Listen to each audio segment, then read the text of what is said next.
지난 시간 첫째인과 둘째인의 상황을 우리 한번 살펴보았었습니다. 오늘은 그 다음 사건으로서 대환란이 오기 전에 나머지 인들이 떼어지게 되면 이 지상에 어떤 일이 발생하는가를 살펴보기를 원합니다. 요한계시록 6장 5절 6절 말씀을 보게 되면 셋째 인을 떼실 때 내가 들으니 셋째 생물이 말하되 오라 하기로 내가 보니 검은 말이 나오는데 그 탄자가 손에 저울을 가졌더라. 내가 내 생물 사이로서 나는 듯하는 음성을 들으니 가로되 한 데나리온의 밀 한 대요 한 데나리온의 보리 석대로다. 이 말씀은 여러분 어마어마한 규모의 기근이 일어날 것임을 말씀해 주고 있는 것이죠. 둘째는 결국 전쟁의 그런 결과로서 이 세상에 또한 기근이 다가올 것이다 라고도 할 수 있겠습니다만 하늘에서 특별히 셋째를 뗀 결과로서 이 기근을 말하고 있다는 것은 이 기근이야말로 특별하고도 아주 심각한 기근이 될 것임에 틀림없기 때문일 것입니다. 그 다음 넷째 인을 떼게 되면 요한계시록 6장 7절 이하의 말씀 넷째 생물의 음성을 들으니 가로되 오라 하기로 내가 봄에 청황색 말이 나오는데 그 탄자의 이름은 사망이니 엄부가 그 뒤를 따르더라. 저희가 땅 4분의 1을 권세를 얻어 검, 흉년, 사망과 땅의 짐승으로서 죽인다라는 것이죠. 땅 4분의 1에 해당되는 그런 많은 사람들이 순식간에 죽임을 당하는 사건이 바로 넷째인 사건이 될 것이다 라는 것입니다. 그중에 우리가 특기할 만한 것은 땅의 짐승으로 인하여 죽임을 당한다라는 것이죠. 나는 수년 전만 해도 이것을 그저 땅에 우리가 이제까지 보지 못했던 흉측한 맹수가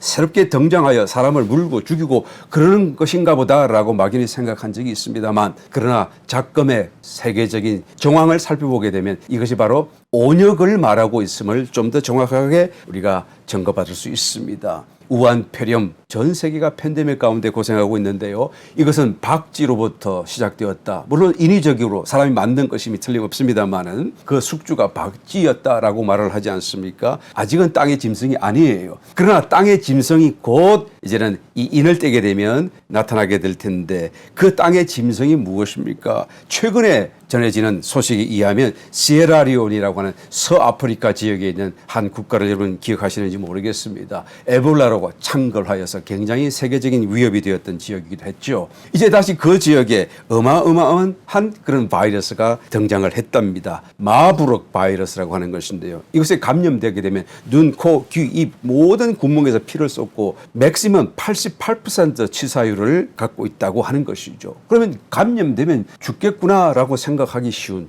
해야 될 마땅한 그런 하나의 어떤 엄청난 위력의 바이러스입니다. 치사율이 88%예요. 그런데 숙주가 녹색 원숭이라고 하는 것이죠. 땅의 짐승입니다. 여러분 이것이 무엇을 말하는지 이제는 너무나 정확하게 우리가 이해할 수 있는 부분입니다. 땅 4분의 1이 순식간에 지금의 팬데믹은 비교할 수 없는 정말 팬데믹이 되게 되고 사망을 당하게 될 것입니다. 다섯째 인이 시간 항상 건너뛰고 여섯째 인이 떨어지게 되면 무엇이 일어납니까? 천재지변이 일어납니다. 해는 검게 바뀌고 다른 피와 같이 붉게 또 별들은 그냥 대풍에 선 과실이 떨어지듯이 후두둑 떨어지게 되고 그리고는 하늘은 마치 종이축이 말리듯이 오로라 같은 그런 모습으로 말려져서 사라지는 모습이 눈에 보이게 될 것입니다.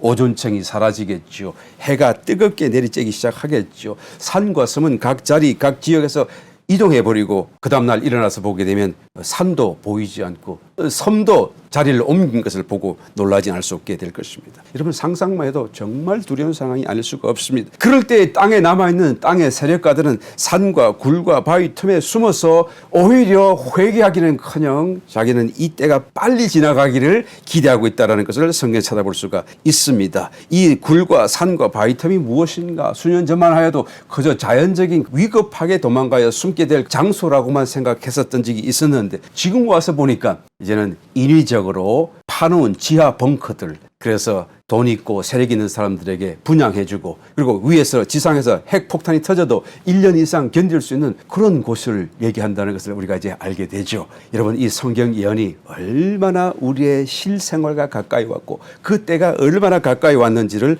느끼게 해주는 부분인 것입니다. 그런데 이 사람들은 회개하지 않아요. 믿지 않는 사람들은 어차피 회개하지 아니한다고 할지라도 그러나 믿는 사람들은 이때가 되면 정말로 자기의 신앙을 지키고 그리고 휴거될 만한 신앙적인 성장을 도모해야 마땅할 텐데 그 일을 하기 위하여서 정말 순교의 각오가 없다면 기대하기 어려운 상황, 정황 그런 형편이 될 것임을 우리는 찾아볼 수가 있는 것입니다. 여러분 첫째인부터 여섯째인까지 떨어지는 그 기간은 별로 길지가 않을 거예요. 수년에 걸친 그런 아주 짧은 시간이 될 수밖에 없을 것입니다. 얼마나 격변과 격동과 혼란과 재앙과 두려움의 시간이 되는 것인가 우리는 생각해야 되는 것이죠. 그 다음에 다시 성경이 말하는 대환란이 다가오게 됩니다. 지금까지도 완전히 초토화되어져 있는 상황인데 그 후에 이제는 대환란이 시작되게 되면 그야말로 이 지상은 지옥이 펼쳐진 그런 모습과 같지 않을까 생각이 되어집니다. 여러분 문제는 그 때가 언제일까요? 언제 첫째인이 떨어질까요? 왜 이것이 궁금합니까? 우리에게 남아있는 시간이 얼마인지를 알고 싶었어요.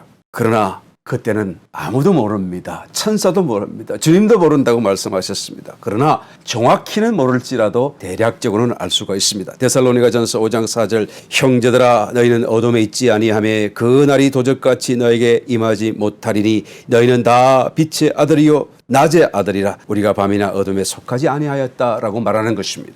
그러므로 세계적인 상황과 정황을 살펴보게 되면 바로 그때가 우리 가까이 매우 가까이 와 있음을 우리가 말하지 않을 수가 없는 것이죠. 지금은 좌와 우의 문제가 아닙니다. 정의와 불의의 문제도 아닙니다. 그 때를 위하여 우리가 준비되었는가라고 하는 것이 진정한 문제라고 말할 수밖에 없습니다. 만약 아직 아니라고 생각이 된다면 지금부터 준비해야 할 것입니다. 왜요? 시간은 남아있기 때문에 그런 것이죠. 얼마 있지 않은 시간일지라도 우리에게 여전히 시간이 남아있기 때문인 줄 믿습니다. 바라기는 이 남아있는 작은 시간들이 저와 여러분에게 말할 수 없는 커다란 축복으로 또한 다가오게 되시기를 예수님 이름 축원합니다.